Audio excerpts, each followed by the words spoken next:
wanted to celebrate her accomplishments in her running career, so I got her a new Switch as a gift. My fiance then got really angry and told me that if I was going to buy my daughter something, then I have to be fair and buy her own kids something too. I pointed out that I do buy her kids gifts when they reach goals and achievements too. She told me that it's unfair I spend more on my daughter than I do on her kids because I make a lot more than her. My fiance then got angrier and accused me of not liking her kids because of the different financial treatment between her kids and my kid. She left with her 2 sons, but her daughter stayed with me at the house because she was on my side. She came back at noon alone. She said she left the boys at her parents' place because she doesn't, in her words, want them in the presence of a man who won't provide for them.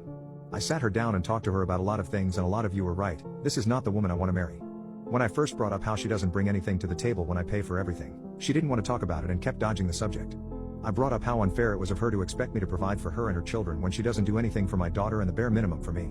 She doesn't do house chores, she doesn't pay bills, and she spends minimal time with both me and my daughter. Fiance didn't say anything. Then I talked about the financial and emotional abuse. She freaked the fuck out. She started yelling about how it was my job as the man to provide for her and her kids when I make so much more than her and they have no father figure. I'm all they had, and she kept bringing that up as an excuse for her behavior towards my money and how I spent it on my daughter. When I asked her what she expected me to do about my will or a prenup, she told me that any good husband would put his wife above everyone else. She had been banking on me giving her everything I had for over a year at this point. I don't like yelling at all, but I was at my breaking point with her at this point. We yelled at each other a lot. It's not my finest moment and I'm ashamed, but I realized that I let so much happen and my daughter suffered as a result of it.